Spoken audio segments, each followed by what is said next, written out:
तुम क्लास 9 आज जो केमिस्ट्री का आपका टॉपिक है वो टॉपिक है 3.2 पीरियोडिसिटी ऑफ प्रॉपर्टीज़, जिसमें आप डिफरेंट प्रॉपर्टीज़ पढ़ेंगे। For example atomic size, shielding effect, ionisation energy and electronegativity. सबसे पहले जो आप पढ़ेंगे it is atomic size and atomic radius. जैसे कि हमें पता है कि एटम एक बहुत ही स्मॉलेस्ट स्ट्रक्चर है और इसको हम आम आँख से देख भी नहीं सकते और ना ही इसकी कोई फिक्स्ड बाउंड्री होती है। तो इस वजह से एक एटम का एग्जैक्टली साइज़ कितना है ये प्रिडिक्ट करना बहुत ही ज़्यादा मुश्किल है, क्योंकि एटम जो है वो एक स्फीयर फॉर्म में है। तो उसके लिए कॉमन मेथड इस्तेमाल किया जाता है, जिसमें क्या किया जाता है कि दो एटम जो कि एक दूसरे को एक पॉइंट पर टच कर रहे हैं, उनका एवरेज, उनके न्यूक्लियस के दरमियान जितना डिस्टेंस है उसका एवरेज लिया जाता है और वहाँ से बताया जाता है कि एक एटम का साइज़ कितना होगा। जैसे कि यहाँ पर आपको एग्ज़ाम्पल दी हुई है कार्बन की, ठीक है। दो कार्बन एटम हैं जो एक पॉइंट पे एक दूसरे को टच कर रहे हैं। अब इनके न्यूक्लियस के दरमियान जो टोटल डिस्टेंस है इट इज़ 154 पिकोमीटर, और अब जब इसको हाफ़ किया गया तो 77 पिकोमीटर आया। तो अब आपने यहाँ से प्रेडिक्ट किया that the atomic radius of carbon atom is 77 picometre. आपके टेक्स्ट में डेफिनेशन गिवन है। सबसे पहले आपने एटॉमिक रेडियस ऑफ एटम की डेफिनेशन लिख लेनी है।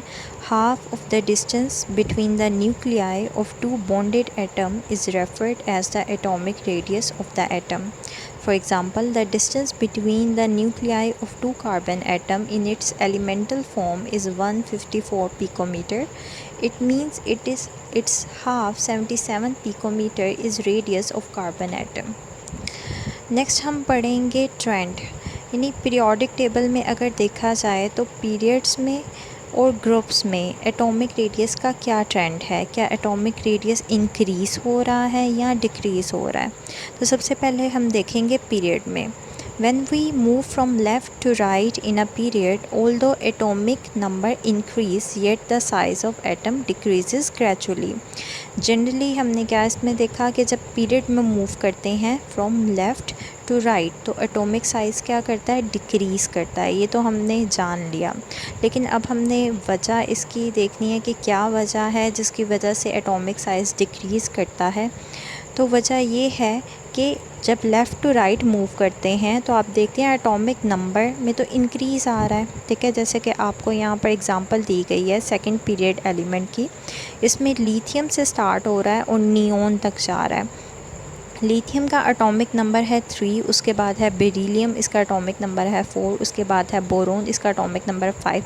जैसे कि आप देख सकते हैं एक रेगुलर चेंज है 3, 4, 5, 6, 7, 8, 9 और देन 10। लेकिन जैसे ही एटॉमिक नंबर इंक्रीज़ होता है तो इसका मतलब है कि इलेक्ट्रॉन्स भी, क्योंकि atomic number is equal to the electron, तो इलेक्ट्रॉन्स भी इंक्रीज़ हुए हैं। लेकिन मेजर बात जो यहाँ याद रखने वाली वो ये है कि जो इलेक्ट्रॉन की एडिशन हो रही है वो उसी शेल में हो रही है जिस शेल में प्रीवियस इलेक्ट्रॉन मौजूद है, जिसकी वजह से क्या होता है, न्यूक्लियस की आउटर मोस्ट इलेक्ट्रॉन पर अट्रैक्शन बहुत ज़्यादा स्ट्रॉन्ग हो जाती है और एटम का साइज़ श्रिंक हो जाता है। This is why when we move from left to right in a period atomic radius decreases. अब यहाँ से हम पढ़ लेते हैं इसके रीज़न भी।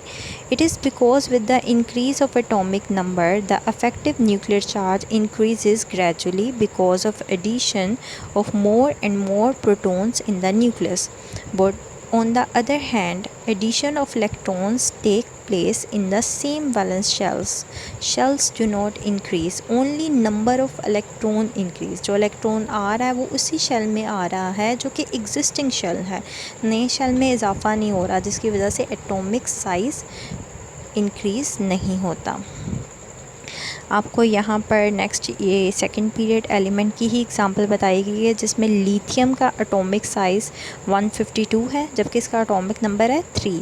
और लास्ट पे देखें नियोन, तो उसका एटॉमिक नंबर है 10 जबकि उसका एटॉमिक साइज़ है 69। नेक्स्ट हम चलते हैं ग्रुप्स में देखें तो top to bottom atomic size जो है वो इंक्रीज़ होता है, जबकि आप देख सकते हैं। और उसकी क्या वजह है कि ये इंक्रीज़ क्यों है, कि जब इसमें नंबर ऑफ़ शेल इंक्रीज़ होते हैं। एटॉमिक नंबर तो इंक्रीज़ होता ही है, न्यू इलेक्ट्रॉन्स भी आते हैं, लेकिन वो जो न्यू इलेक्ट्रॉन्स आते हैं वो न्यू शेल में उनकी एंट्री होती है, जिसकी वजह से जो न्यूक्लियस की अट्रैक्शन होती है वो आउटर मोस्ट इलेक्ट्रॉन पर वीक पड़ जाती है, जिसकी वजह से उसका एटॉमिक साइज़ इंक्रीज़ कर जाता है। जैसे कि आप देख सकते हैं लिथियम का एटॉमिक साइज़ है 152, और जब आप सीज़ियम पर आते हैं तो उसका एटॉमिक साइज़ है 265। थोड़ा सा ट्रेंड में आपको डिफरेंस नज़र आएगा ट्रांजिशन एलिमेंट में, जो कि स्टार्ट होते हैं 3 to 12, ठीक है।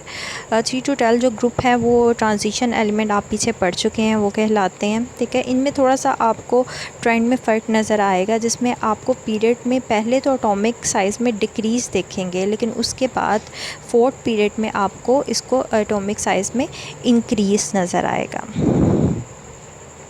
क्लास जो नेक्स्ट टॉपिक है हमारा, it is shielding effect. Shielding effect क्या होता है, जब आउटर मोस्ट इलेक्ट्रॉन जो होते हैं, यानी जो ऐसे इलेक्ट्रॉन्स जो वैलेंस शेल में मौजूद होते हैं, जिनको वैलेंस इलेक्ट्रॉन भी बोला जाता है, वो जब न्यूक्लियस के अट्रैक्शन को कम फील करते हैं, और वजह उनकी क्या बनती है, the electrons which are present between the outermost shell and the nucleus, ठीक है। ये वो इलेक्ट्रॉन्स होते हैं जो कि शील्ड करते हैं न्यूक्लियस के इफ़ेक्ट को, और जो न्यूक्लियस का इफ़ेक्ट होता है वो लेस जाता है towards the valence electron. It is called the shielding effect, ठीक है।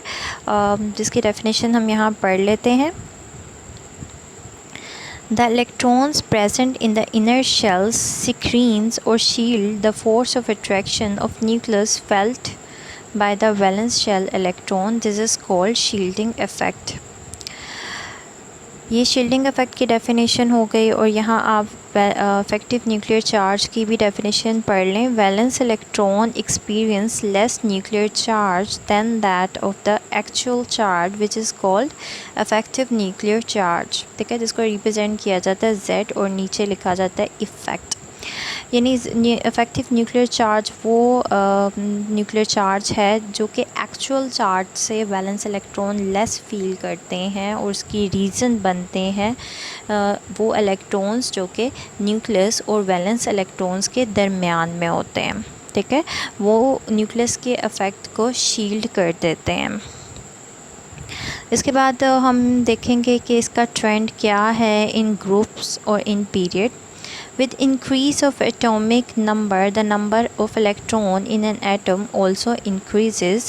That result in increase of shielding effect. यानी जैसे जैसे number of electron increase करता है तो shielding effect भी increase हो जाता है. This is why the shielding effect increases down the group. क्योंकि down the group जैसे हम move करते हैं तो atomic size बड़ा होता है, ठीक है, जैसे कि आपने previous topic में पढ़ा, ठीक है, जिसकी वजह से क्या होगा कि शील्डिंग इफ़ेक्ट भी इनर इलेक्ट्रॉन्स का ज़्यादा होगा। Because of this it is easy to take away electron from potassium, ठीक है, जिसका एटॉमिक नंबर है 19, than from sodium atomic number 11। Similarly the shielding effect decreases in a period if we move from left to right in a period, क्योंकि हमें पता है पीरियड में मूव करते हुए एटॉमिक नंबर का जो इंक्रीज़ है और जो इलेक्ट्रॉन का इंक्रीज़ है वो सेम शेल में होता है, जिसकी वजह से एटॉमिक साइज़ डिक्रीज़ कर जाता है और शील्डिंग इफ़ेक्ट भी डिक्रीज़ करता है। लेकिन जब डाउन द ग्रुप मूव करते हैं तो एटॉमिक साइज़ इंक्रीज़ करता है,